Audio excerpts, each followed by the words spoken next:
Assalamualaikum warahmatullahi wabarakatuh. Nama saya Uwais Al-Korni, saya mahasiswa jurusan Pendidikan IPS UIN Maulana Malik Ibrahim Malang dengan NIM 19130007. Kali ini saya akan memberikan contoh pengembangan media pembelajaran dengan materi interaksi sosial kelas 7. Oke, langsung saja.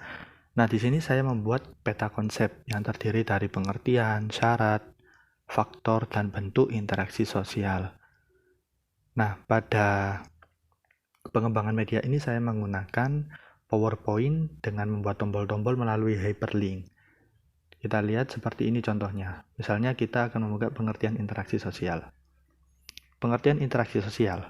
Interaksi sosial adalah hubungan yang terjadi antar individu atau kelompok yang saling memberikan pengaruh untuk tujuan tertentu. Menurut Suryono Sukanto, interaksi sosial adalah sarana dalam melakukan hubungan dengan lingkungan sekitarnya. Interaksi sosial didefinisikan sebagai hubungan timbal balik antara individu dengan kelompok, dan kelompok dengan kelompok. Kemudian kita kembali ke layar peta konsep. Yang kedua adalah pembahasan mengenai syarat terjadinya interaksi sosial. Oke, syarat interaksi sosial. Jadi proses sosial itu dapat dikatakan sebagai interaksi sosial apabila memenuhi dua syarat. Yang pertama, kontak sosial, dan yang kedua, komunikasi. Kontak sosial terdiri dari dua macam, kontak langsung dan kontak tidak langsung. Apa itu kontak langsung? Kontak langsung itu bisa disebut juga dengan kontak primer, merupakan kontak atau hubungan yang terjadi melalui pertemuan langsung secara lahiriah, contohnya terjadinya percakapan, diskusi, jabat tangan, dan lain-lain. Kemudian apa yang dimaksud dengan kontak tak langsung?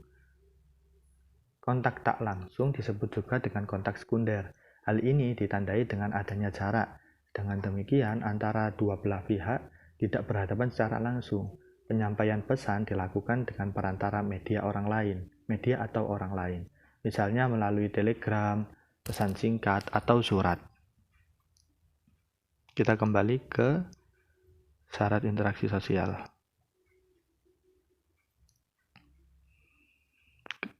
Oke, kita sudah membahas syarat interaksi sosial. Maka selanjutnya kita akan membahas faktor interaksi sosial. Faktor interaksi sosial ini ada dua macam, faktor internal dan faktor eksternal. Yang pertama kita akan membahas tentang faktor internal. Faktor internal itu ada 4 macam. Yang pertama, dorongan untuk meneruskan atau mengembangkan keturunan. Nah, kita sebagai manusia tentu mempunyai sifat fitrah yaitu menyukai lawan jenis. Dari menyukai lawan jenis tersebut akan terjadi interaksi sosial dengan alasan dorongan untuk meneruskan atau mengembangkan keturunan. Nah, yang kedua, dorongan untuk memenuhi kebutuhan. Kita sebagai manusia pasti butuh makan, butuh minum, dan kita tak jarang juga membeli bahan makanan, membeli minum. Nah, dari kegiatan tersebut itu termasuk kegiatan memenuhi kebutuhan. Nah, dari kegiatan tersebut akan terjadi interaksi sosial. Yang ketiga, dorongan untuk mempertahankan hidup. Yang keempat, dorongan untuk melakukan komunikasi antar sesama. Kita ingat ya, manusia adalah makhluk sosial yang tidak bisa hidup sendiri. Harus hidup bersama dengan orang lain. Nah, dari hidup dengan orang lain ini akan terjadi komunikasi antar sesama yang merupakan faktor terjadinya interaksi sosial. Kemudian, faktor eksternal. Faktor eksternal ini ada 5 macam. Yang pertama, imitasi. Imitasi adalah usaha untuk menirukan seseorang. Contohnya, meniru cara berpakaian, gaya rambut, cara bicara, dan sebagainya. Yang kedua, sugesti. Sugesti merupakan proses seseorang memberikan pengaruh, saran, pandangan, atau stimulus. Contohnya ketika kita konsultasi ke dokter, secara tidak langsung kita akan menuruti apa yang dikatakan dokter, minum obat berapa kali, harus kontrol berapa kali, dan sebagainya. Yang ketiga, simpati. Simpati adalah proses sosial pada saat seseorang merasa tertarik pada orang lain. Contohnya, turut belasungkawa kepada korban bencana. Yang keempat, identifikasi adalah kecenderungan dari dalam diri untuk menjadi sama dengan orang lain. Contohnya adalah menjadi tokoh dunia, ingin menjadi artis, ingin menjadi pemain sepak bola, dan sebagainya. Dan yang kelima adalah motivasi. Motivasi adalah dorongan, rangsangan, pengaruh yang diberikan oleh orang lain. Contohnya, ketika guru memberikan saran kepada siswa untuk lebih baik, maka siswa akan berusaha untuk menjadi lebih baik dengan belajar giat, mengerjakan tugas dengan rajin, dan sebagainya. Oke, kita telah membahas faktor-faktor terjadinya interaksi sosial. Maka selanjutnya kita juga harus mengetahui apa saja bentuk-bentuk interaksi sosial.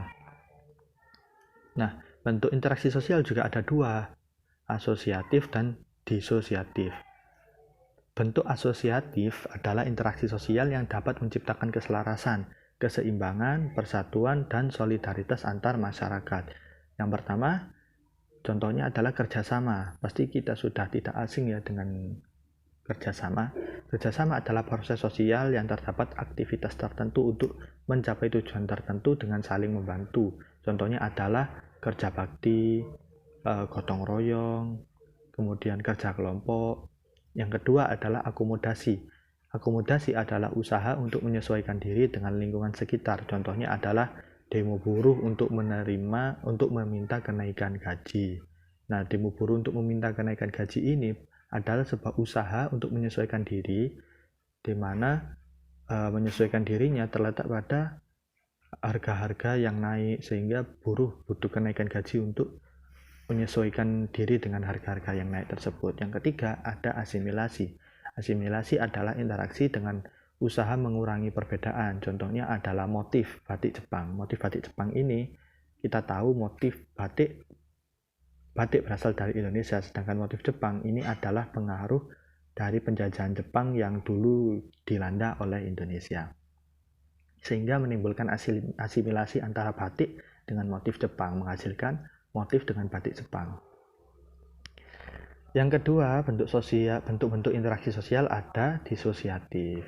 Bentuk disosiatif adalah interaksi sosial yang menimbulkan perpecahan dan masalah sosial yang ada. Contohnya kompetisi.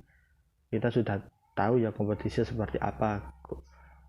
Yang kedua, kontravensi. Kontravensi adalah salah satu bentuk disosiatif yang tersembunyi dan biasanya terletak di dalam hati, tidak terungkap secara nyata. Contohnya seperti rasa iri hati, benci dengan teman, dengki dengan teman. 3. Konflik adalah proses sosial individu untuk mencapai tujuan tertentu dengan menentang pihak yang tidak disukainya dengan disertai ancaman dan kekerasan. Jadi bentuk disosiatif ini harus kita hindari agar tidak terjadi perpecahan dan masalah sosial yang ada. Oke, sekian bentuk contoh pengembangan materi menggunakan PowerPoint yang divariasi dengan tombol-tombol menggunakan hyperlink. Sekian dari saya, lebih kurangnya mohon maaf. Assalamualaikum warahmatullahi wabarakatuh.